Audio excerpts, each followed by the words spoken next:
Hey everybody, how's it going? Thank you for joining me once again for another Wednesday live stream. My name is John Feuerhelm from In Your Phase Media, and tonight on the hobby live stream, I'm just going to be doing a little bit of terrain work. We're going to review some of the stuff we worked on last week and the progress with that project, and then we're going to set up for what we're going to look at next week as well. Without further ado, let's dive right into the action. Let me go ahead and get the timer started. Boom. Timer is on. Okay, so first things first. Last week, I started work on the custom C'tan model, and I went ahead and finished that over the weekend. So here he is. At least the build portion of it is done. Obviously need to go in and do the paint. Now, this would be a very difficult model to paint in its current state. Hey, it looks pretty good, huh? Pretty good. Let's switch to the desk camera real quick. We'll go early so you can see him. Yeah, he came out pretty sick. This thing was designed and printed by Michael Tempe of the High Lords of Terra podcast. Local guy, good friend. Attends a lot of my tournaments, very competitive. Amazing painter, amazing artist. We will be talking to him soon, another month or so, on In Your Phase Media. And so he created this custom C'tan model, which I started building last week. And so one of the things that's always a challenge with a model like this is there's parts where I want the entire model together for like zenithal highlighting in certain elements, but we also want the model apart for certain types of details. And so it's pretty common for me for a model like this to just magnetize the heck out of it. Oh, the ferrule popped off. Need a little more glue in that, obviously. But as you can see here, we can take this entire model apart. Take those clear rods out so they don't get paint on them. Separate the body so I can do its paint with some metallic or what have you, whatever I decide to do there. And then, of course, we've got the sphere of this base. Excuse me. And even the base itself comes off so that I can do the crackle effects and textures of the base.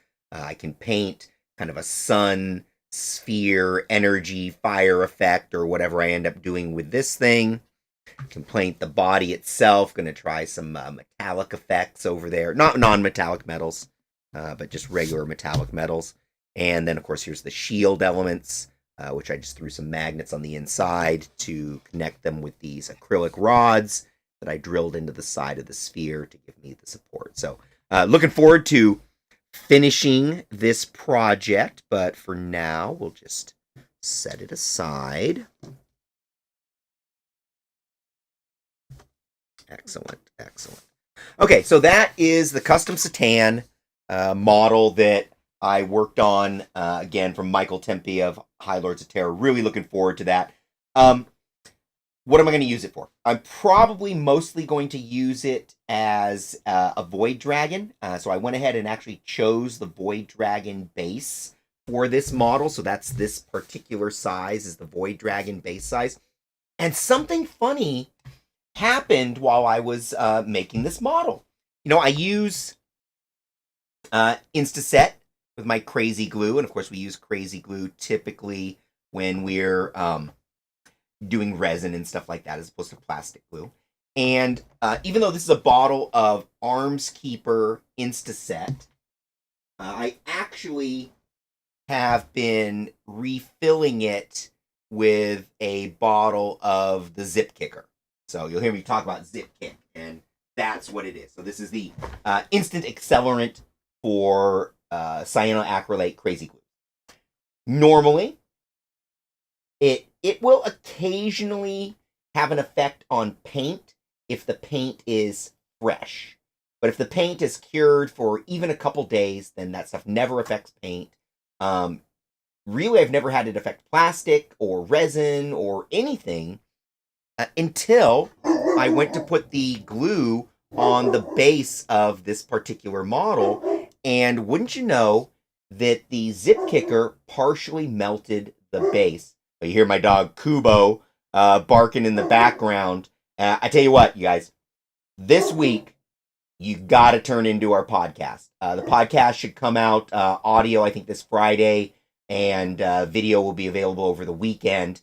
And at the beginning, in the In Your Phase section of our podcast, I'm going to talk about what happened last week when I was recording, and Mr. Kubo here, and what he actually did while I was busy recording the hobby live stream. It is a story not to be missed. I highly recommend you check it out. Shout out to the chat monkey once again. Thank you for handling the chat. So today, or I should say a couple weeks ago, when we did the hobby live stream, I did an unboxing of the new Game Castle hobby box. And if you remember, this is the curated hobby box. I filled out surveys and questionnaires, interview questions, essays, multiple choice, the whole 9 yards. And what I got was a custom designed, curated hobby box that was sent just to me to meet my personal hobby needs. And in there was this AK Action magazine and some Age of Sigmar terrain. Now, I'd expressed some interest in terrain. Now, one of the interesting things is that this magazine has an article, let me see, oh, here it is, on weathering a metallic statue.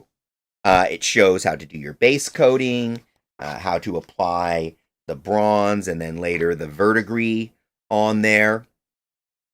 And as part of my AK hobby box, I also got these AK interactive paints, which will actually allow me to do this project,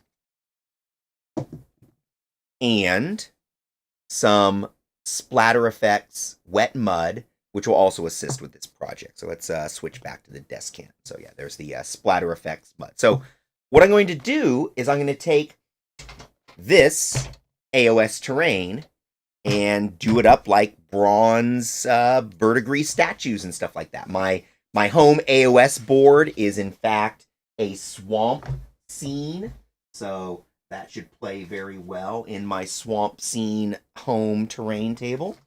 And so let's go ahead and start work on this AOS terrain. I don't really think there's anything to build in here. Well, no, there's a little bit to build with this statue. So there is a full statue in there of some kind. And yeah, so he has a plinth and it looks like some towers. So let's see what we got here.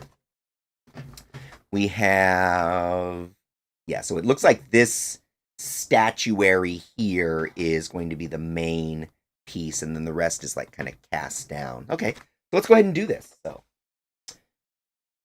pretty easy. I'm gonna start, get out my old handy clippers, start those sprues up, and let's just go ahead and pop this bad boy right off the sprues here. So go ahead and do that clipping part. And as I was saying the other day, I'm not really going to do full how-to projects, at least on this Wednesday show. Probably still do some tutorials, especially next time I do an LED project over on our YouTube channel. But, the format was just too long. I mean, who really wants to see it and watch me hobby for hours? 3 people, actually. But beyond them, not too many. So instead, I've gone to this little shorter format where, every Wednesday, just going to say hi to everybody, give me a chance to interact with the chat. I mean, excuse me. I mean, for the chat monkey to interact with the chat and just kind of touch bases on what I happen to be hobbying on any particular week. So that's what we're doing right now. And I'm just going to take the time and take the opportunity to go ahead and de-sprue this AOS terrain kit. And we're going to do, like I mentioned a minute ago, we're going to do that project that's in the AK Interactive magazine to turn these into bronze verdigris statues. And we'll see if I go, all bronze, or if I try to do some stone effects in there. I know my partner in Your Phase, Alex Gonzalez, was talking to me about doing marble effects, and he kind of explained a little tutorial to me using like baby wipes, shredded baby wipes, to create kind of a marbling effect.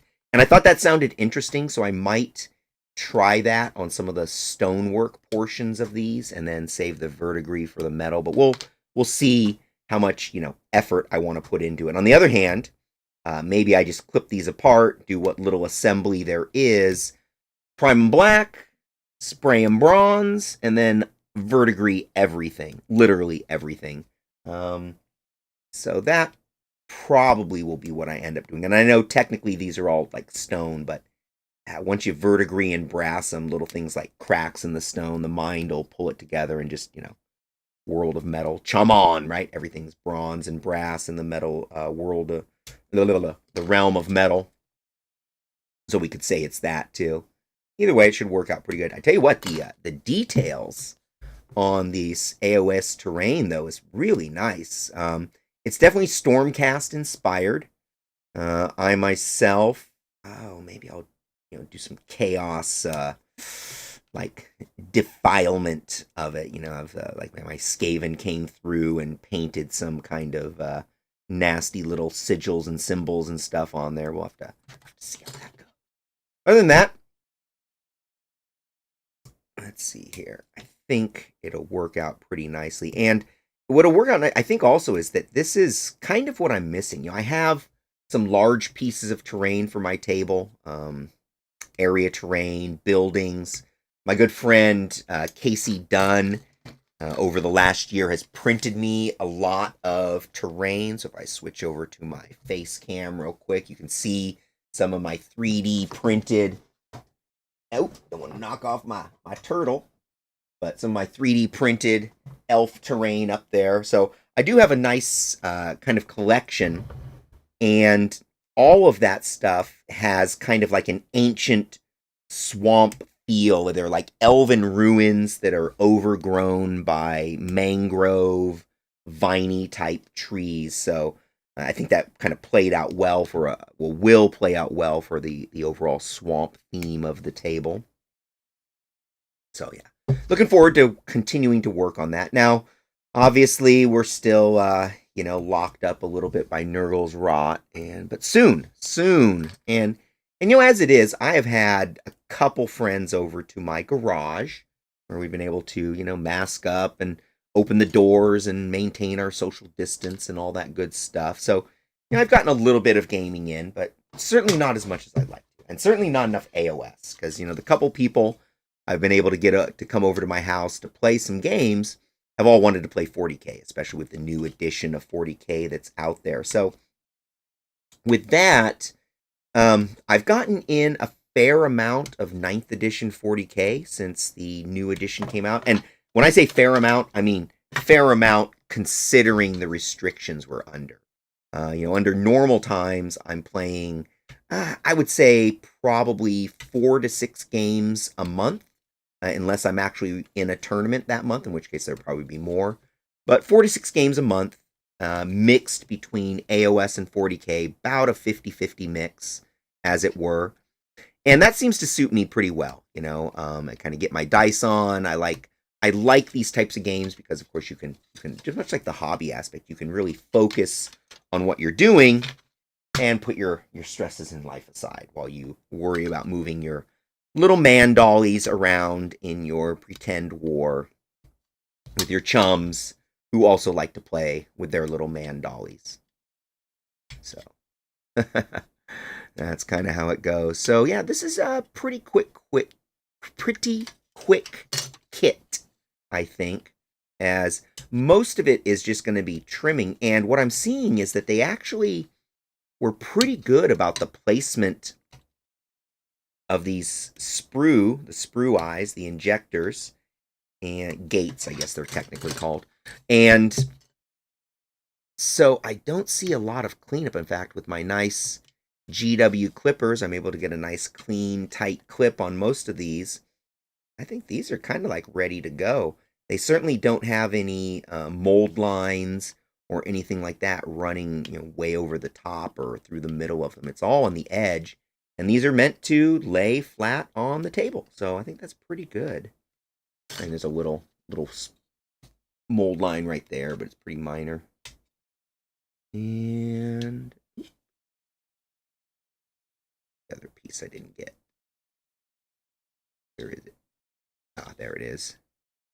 Kind of feel for where it's still attached. Yeah, it's going really quick, as a matter of fact. I mean, I got 5 minutes left, so I guess it's taken me about 20 minutes. You know, it's funny, as I think about hobbying and would normally think about hobbying, it seems to me like hobby takes forever. But the reality is, when it's just me hobbying, you know, I like hobby a minute, dick around, think about something, organize something, clean something, read something, think about something, mess with something else, consider another project, then do something on the project I'm on. Then the cycle repeats, do all of those things again, and then maybe do another thing. And so, you know, you realize that hobby takes me a while because mostly I'm dicking around while I'm hobbying, as it were. But here, during this show, I'm, of course, trying to stay on target, stay on focus, and switch to the desk cam for you guys. And so I'm basically staying on the hobby. And I'm finding that, you know, here I am with a 20-minute show, and in a 20-minute show, I have talked about the last week's project, talked about this week's project, reviewed the article with the instructions that I'm going to follow for applying the verdigris to the rest of this. And though there's 3 minutes left and 1.5 sprues to go, I think I will be able to get it done if I just stay at it. And ultimately, what it's showing me is that I'm probably spending about 15 minutes to clip out 4 sprues. And these